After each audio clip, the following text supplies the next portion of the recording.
Hi, I'm Don from DonDronesOn. Drone Pilot Canada version 1.6 is now available with 5 great new features for you. If you've already purchased the app, upgrading is free via the Google Play Store or Apple App Store. While you're there, drop in and leave us a review and a 5-star rating. It would be very appreciated. Let's have a look at those features. Here are the new features: Backup and Restore, KP Index, No GPS Mode, Visual Observer Responsibilities List, and an updated NoTAM website link. Let's go through them one at a time. The first new capability in version 1.6 is a doozy: automatic cloud-based backup and restore. Once enabled, you can rest easy knowing that all your flight data and other personalized data in the app is automatically backed up whenever you have an internet connection. No sync button, no muss, no fuss. Should you ever upgrade or replace your device, you can restore your entire database quickly and easily. Now, some people are apprehensive about cloud-based backup, and we respect that, so the backup system is entirely optional. In fact, it must be explicitly activated. Here's how. On the hamburger menu, you'll see a new item at the bottom called Data Management.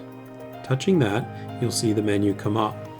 Well, first of all, we've moved the export data to CSV files to this location. This is for outputting your or exporting your flight data out to CSV files for management on a PC. And that makes sense to be here. But more importantly, you'll see 3 backup related items here. First of all, you'll see your status, and by default, like I said, the backup status is disabled, as shown here. Next, a button to enable your automatic backup, and lastly, a recovery from backup button. And we'll talk about that one in a minute. So let's enable our automatic backups. Clicking that, it first of all gives you an option, one more time, to get out of this if you're uncomfortable with your data going outside of Canada, because our backup is stored on Google servers, which may or may not be residing outside of Canada. You never really can tell. So it gives you a chance to acknowledge that. So let's enable it. And then it explains how the backup works. The data will be backed up automatically whenever you're connected to the internet. To recover your backup on this or another device, because you can recover this to a new device, whether it be on Android or iOS, using the recovery code. So this 8-digit code here, which will be a random code that gets generated every time you activate your backup system, you need that code in order to do the recovery. You'll see it later on that it is displayed on the data management menu. So please write this code down or secure it in a place that you keep passwords and things like that, and keep it private. Hitting OK activates your backup. Once you've enabled backups, here's what you need to do to back up your data. Oh, nothing. Absolutely nothing. The app will automatically back up any changes you make anytime you're connected to the internet. The amount of changed data is so small at any given time, you will never notice it being squirreled away. Should you ever wish to stop the backups, just go back into the data management system and hit disable.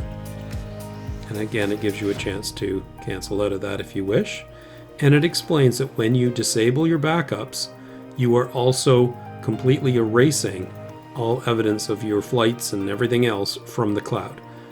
The information on your device itself is still secure, so don't worry about that, but your backup data is erased when you disable backups. Okay, and then we can just re-enable it again if we wish by going back and hitting Enable Automatic Backups. And you'll notice that your recovery code is different every time you turn on backups. So be sure to record it if you choose for whatever reason to disable and re-enable your backups. Hitting OK, and you're all set. To recover your data, you need to first have the Drone Pilot Canada app installed on your new device. And note that a recovery will only work to an empty app database. To simulate that, I have uninstalled and reinstalled my app on this for this demonstration.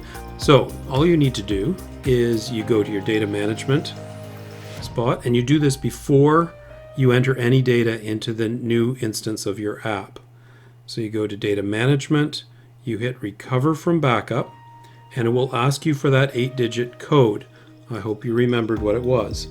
Now, I've done this a couple of times in the process of making this video, so the careful observer will see that the code I enter now is not the one that I had a few minutes ago, but trust me, this does work. So I'm entering a code that I had carefully written down the second time. Recovery in progress, please wait. Yay! Your data has been successfully recovered from backup. Please ensure you enable backups on this new device. So I hit OK. It takes me back to the data management screen, and I can enable my backups again on this new device. Okay, and it gave me a new code there. And if you want to see what that code is, you go to that data management screen, and there it's showing right there. By the way, the new device that you are recovering onto can be on a different platform than when you did the original backup. So if you're switching, for example, from an Apple phone to an Android phone or vice versa, the recovery of data will work flawlessly between the two platforms, which is pretty cool. Let's have a look at the other cool features in DronePilot Canada 1.6. The first is the availability of the KP index. What's the KP index, you might ask? The KP index is a number from 0 to 9 which represents the risk of communications interference from activity in the Earth's geomagnetic field. The KP index is an average, estimated value, planet-wide, and is available in 3-hour windows. Values of 0 to 4 are considered safe, while values of 5 or above indicate a risk of interference with GPS satellite communications, which could lead to troubles with positional accuracy for your drone. To keep things simple, what we've done is check both the current 3-hour window and the predicted value for the next 3-hour window. On the new flight weather button, you can see the KP index here, and what we show is the higher of those two values, either the current value or the next value. This value is also retained in your flight records along with everything else. Fly at your own risk when the KP index is 5 or above.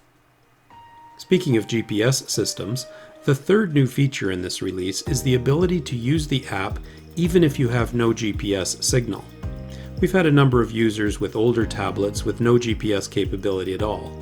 If the app detects no location services, it will allow you to manually set your position by searching or scrolling on the map, then simply touching your location.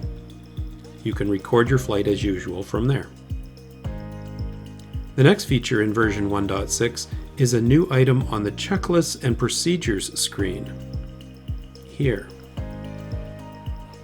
This new item provides a nice, concise set of responsibilities and requirements for visual observers, including a helpful set of hazards visual observers should be on the lookout for. My thanks go out to Dave Gibson for suggesting this feature and for providing me a starting point for the list. Last but not least, we've upgraded DronePilot Canada to the new ICAO NoTAM site offered by Nav Canada. The interface is a lot cleaner than the old site, but basically the same idea. You type in the nearest aerodrome code or city name,